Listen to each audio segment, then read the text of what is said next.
I read 107 Days and I have thoughts. Y'all, please don't cancel me. These thoughts are going to be representative of the average American. I'm politically aware, but I'm not super politically aware. So if there's something that I get wrong, I'm totally open to being wrong.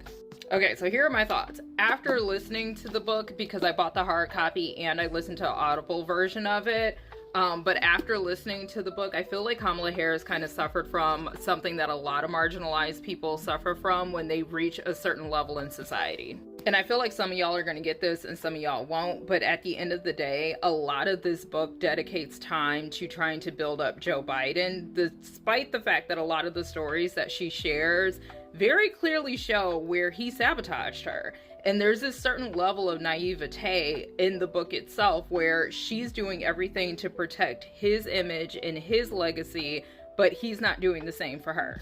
And I've seen this happen before in the corporate world where somebody will get to a high level and they're just kind of like, you know what, these people aren't against me, it's fine. Ignore everything that's happening in society right now. Ignore historical concepts and constructs that exist. This person is for me.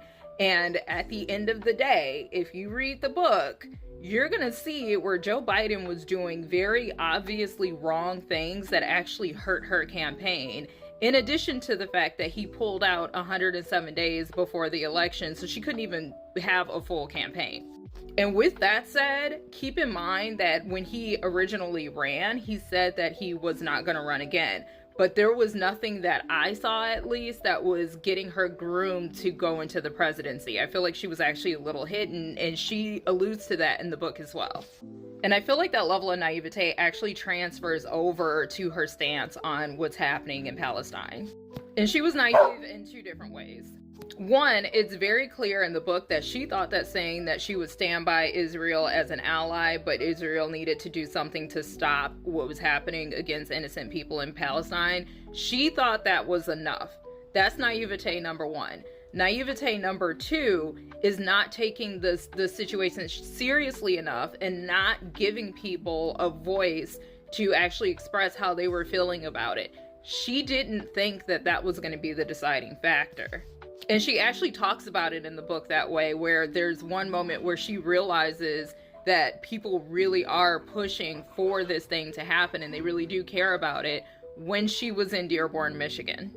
Now, I live in Detroit, so I'm not far from Dearborn at all. I know a lot of people who grew up in Dearborn, and we all heard the buzz. So we knew how important it was to these people because they literally are close to the G side that's happening.